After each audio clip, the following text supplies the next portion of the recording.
Hello everyone and welcome back to the Great Book of Grudges. My name is Nathan and today we're going to do one of my most anticipated videos for Thrones of Decay. So, we're going to be looking at Ungrim, because Ungrim's got a few changes and obviously there's a bunch of Slayer units now. This naturally means that the Slayer King can now have Slayer armies. Full armies at that. Now, it's not a complete rework, as some people are claiming for some reason. It's more of a update to some skills, and then obviously the DLC units. If it was a rework, it would be something for free in a patch. But yeah, overall, Ungrim is really fun now, so let's talk about certain things here. First up, the faction effects: construction cost minus 75% for Slayer buildings, recruitment cost minus 50% for Slayers, Giant Slayers, Slayer Pirates, and Doom Seekers, and then finally speed plus 10% for infantry units, making your Slayers a bit faster.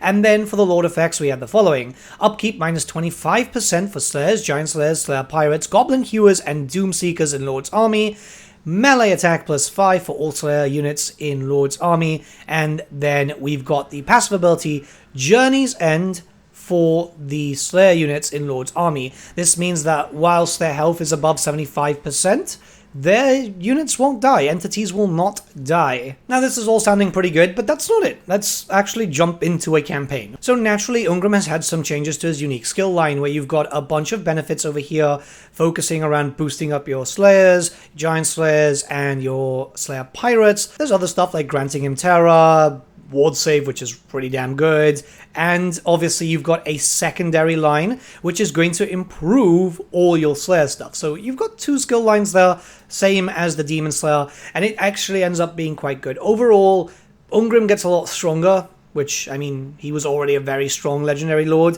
but being able to boost up all your Slayer troops, increasing their weapon strength, reducing their upkeep by a further 10%, and also then a bunch of casualty replenishment, which, by the way, Slayer casualty replenishment is really good right now.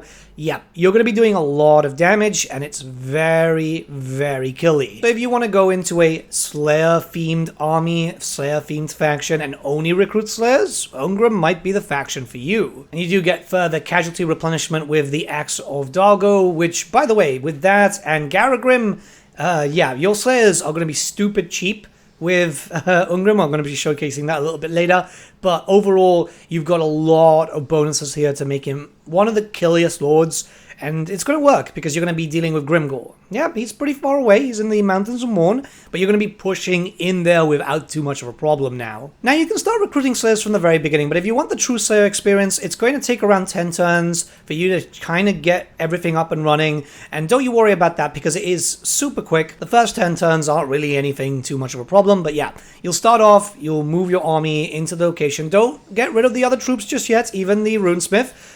Keep going with the usual shenanigans, but start getting some Slayers. You're going to want to get Slayer Pirates literally from the very beginning of your campaign. Yes, I know they're not the best, but they're your only gunpowder troopers. But anyways, Ungrim has the quest to get Garagrim at turn 2. You need literally just 8 Slayers, so if you recruit those 2, you'll have 4 already. You're gonna have to wait a few turns. You could wait there in theory, but, I mean, go pick it up before the guys from Sufbar do, and that means that you'll end up with quite a few locations and get a little bit of cash flow coming in. Early on, this is going to be an expensive army for you, and it's going to be very noticeable. Later on, it's not too much of a problem, but yeah, you're gonna want to solidify with one army for a while, at least from the very beginning. And for that true Slayer experience, don't bother with pretty much most skills, just go for anything that boosts up your Slayers, and obviously boosts up your character. If you can get some stuff focused on economy, it's fine, but believe me, the grand majority of stuff is just going to go into Grimnir's Heirs. Go for Tactician too, because that one works for the Goblin Hewer, and yep, do your thing. Don't be concerned about the Age of Reckoning. Believe me, the negatives are not that bad, especially when you're trying to focus up on getting things rolling. This is going for every single campaign, by the way. You don't have to go full aggression mode from the very beginning. You can have it go down and go into the negatives every now and then. The growth and the control is really not that big of a deal. especially as you can get loads of growth buildings and your armies provide the control too. So yeah, once you've killed that minor faction, you can go back to Peak Pass as fast as possible and start recruiting your slayers. You will have to take out Skarsnik eventually, but Azag is your bigger threat.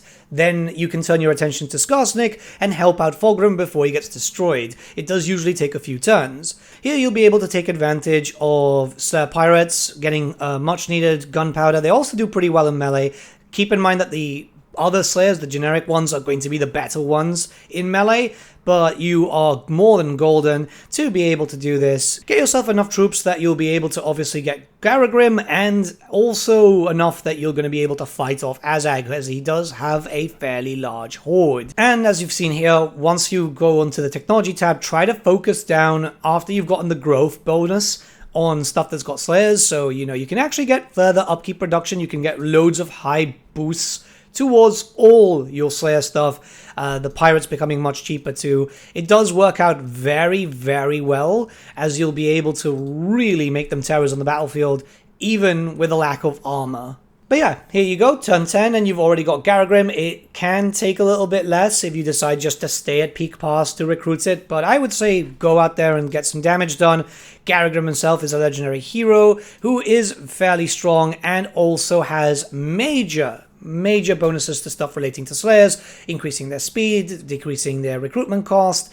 You can get Terror on this character too, reducing their upkeep by a further 15%, by the way, in the hero's army, which, yeah, keep them with daddy, believe me, it's just insane. You have both father and son together, and they synergize incredibly well. He's also got replenishment too, so the replenishment bonuses are going to really help you out there. And then from there, just start moving forward. At that point, Azag would have already declared war on you, and generally he comes down to go to the easier settlement, so that would be the minor settlement over there. You can wait for him to get closer, you can go to meet him head on. That's what I've done. If it's too much of a problem, I'll retreat, but I really don't see too much of an issue over there, especially as, yeah, the Slayers are pretty damn good, and you'll be able to get one unit of Slayer Grudge settlers if you need them, which they do a lot of damage, they really do. They are the better variants, of course. Also, a very big tip here is, since the beginning of your campaign, you'll have access to be able to recruit Dragon Slayers. This is the Slayer hero, and sometimes they can have pretty good traits, like for example, physical resistance 15%. Very, very good. Now, if you don't need it, recruit it and then get rid of him, because that way he stays in the pool, essentially. He stays with you, and you can just pick him up when you can then recruit them again. I'm going to pick him up because while they don't provide like loads of bonuses, they are a Slayer hero, and I want to have a Slayer hero with them. Plus, replenish troops is very, very good.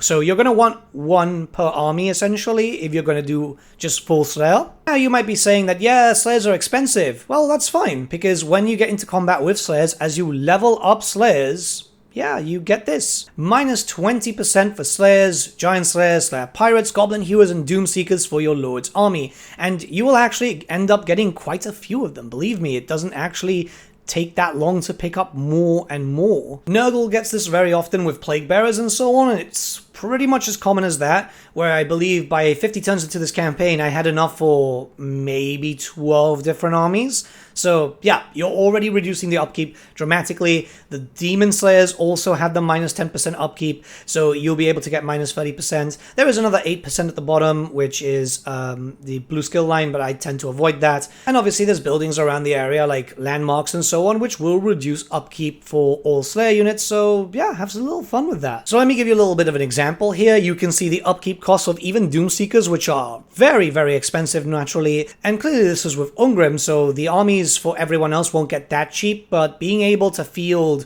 Doomseekers at 91 upkeep means that you can go for that Doomseeker Doomstack if you so wish, and the other one's not too bad too. It just depends on the armies, and it depends on how you sort this out. You get your prop auxiliaries going and so on. It's not that difficult. I'm not that good of a player too. If you've been playing Total War for a while, or even if you're I think a few hundred hours in, you should be kind of used to this. Now, Slayers themselves are pretty strong, especially if you know how to use them. It's pretty much go, right? But in some cases, fight in the trees, be smart about it. A Slayer's Oath is, yes, they want to die, but if they die like idiots, it doesn't really fulfill their oath. So when it came to those two armies by Azag, I was fighting in the trees, basically reducing the capabilities of their archers and also the trolls. Don't worry, that won't be the tactic all the time. Just at the beginning, you have to use the Slayer Viet Con tactics. It's it's pretty fun though, it is. And then afterwards, once you've gotten the skill points that you need to make them a little bit more brutal and getting the tech up that you need for that too. And then afterwards, yeah, set it and forget it. That's what they do best. You literally just send them in a group, a really big group, and have them attack.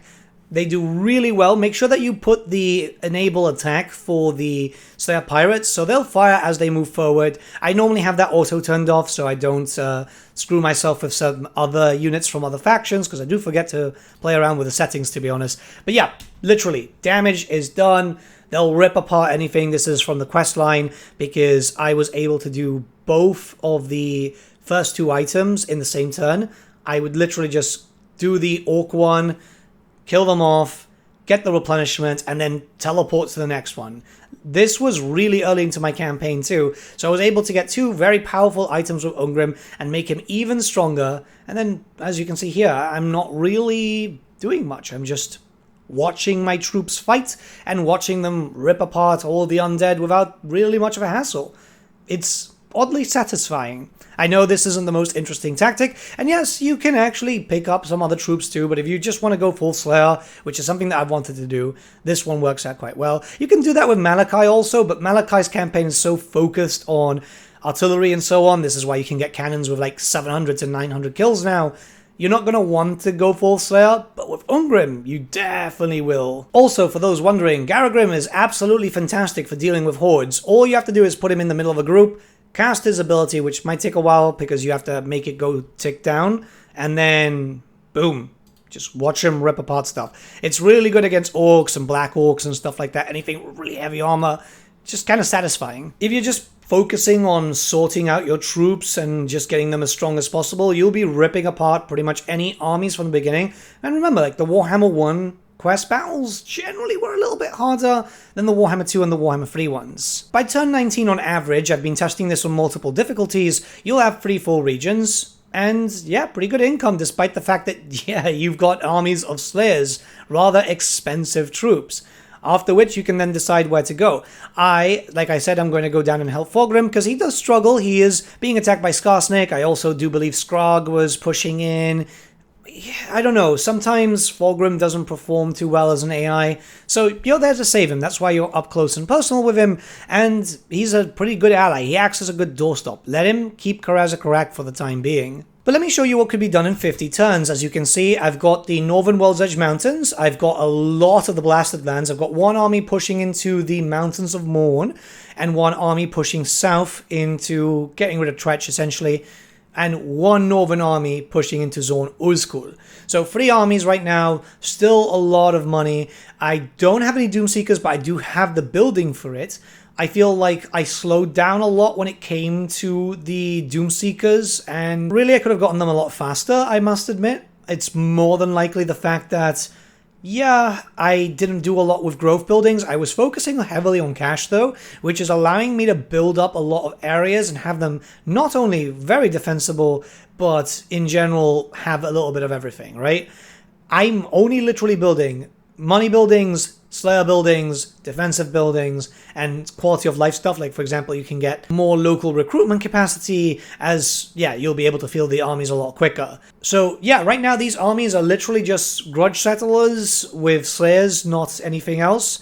The Slayer Pirates standard, you can have more, believe me, you can have more. And what I would have done a little bit differently is maybe prioritize the main settlement a bit more, all the main settlements and provinces a bit more, so that way I could get more Dragon Slayers a little quicker, because it's always good to have. You can get a bunch of them, gear them up to the 9s, same thing with the Demon Slayers, and have them really disgusting.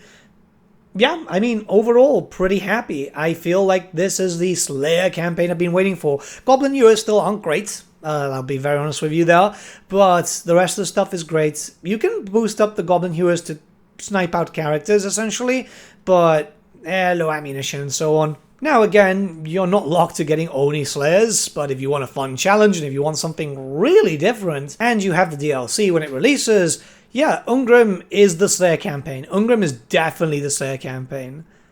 I feel like I could do a stream of this. I think this is going to be my stream after launch, because right now I'm showcasing all the new legendary lords and so on, but after launch, I'm going to do a Ungrim Slayer campaign where I'm literally only recruiting Slayers. But let me know what you guys think about this in the comments below. I am live right now on twitch.tv/thegreatbookofgrudges where I'm playing Malakai actually. We're doing a broken Malakai campaign. It's actually pretty hilarious. And hey, if you're new here, consider subscribing. It does help out the channel, get the little algorithm to like us a little bit, and YouTube won't slap me down. And it would be really nice to get to 100k subscribers this year. We're getting so close, man. We're getting so close. So yeah, that does help, and it doesn't cost you a thing. But yeah, have a great day, guys. I'll see you all again very, very soon. We've got a lot of videos still to come. And yeah, should be fun.